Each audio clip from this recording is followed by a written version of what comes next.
கர்த்தராகிய இயேசு கிறிஸ்துவின் பரிசுத்த நாமத்திற்கு மகிமை உண்டாவதாக. இந்த மாதத்தின் வாக்குத்தத்த வசனம் என்ன என்று பார்ப்போமா?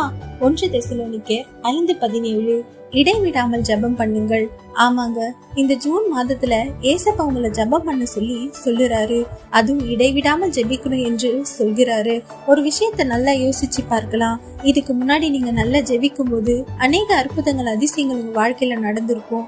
ஆனா இப்போ உங்க வாழ்க்கையில அதிகமான போராட்டங்களும், சமாதானம் இல்லாம இருக்கிறதும், நிம்மதி இல்லாம இருக்கிறதும், இது போல பல பிரச்சனைகளை சந்திக்கிறீங்க இல்லையா? அதுக்கு என்ன காரணம் என்று சிந்தித்து பார்த்தீங்கன்னா, நீங்க முன்ன மாதிரி ஜெபிக்காம இருக்கிறது தான். நீங்க மறுபடியும் ஜெபிக்க ஆரம்பிங்க. நீங்க ஜெபிக்க உங்க வாழ்க்கையில இருக்கிற எல்லா போராட்டங்களும் மாறத உணர்வீங்க. ஜெபமே ஜெயத்தை தரும். அதனால ஜெபிங்க, ஜெயத்தை பெற்றுக்கொள்ளுங்க. ஆமீன்.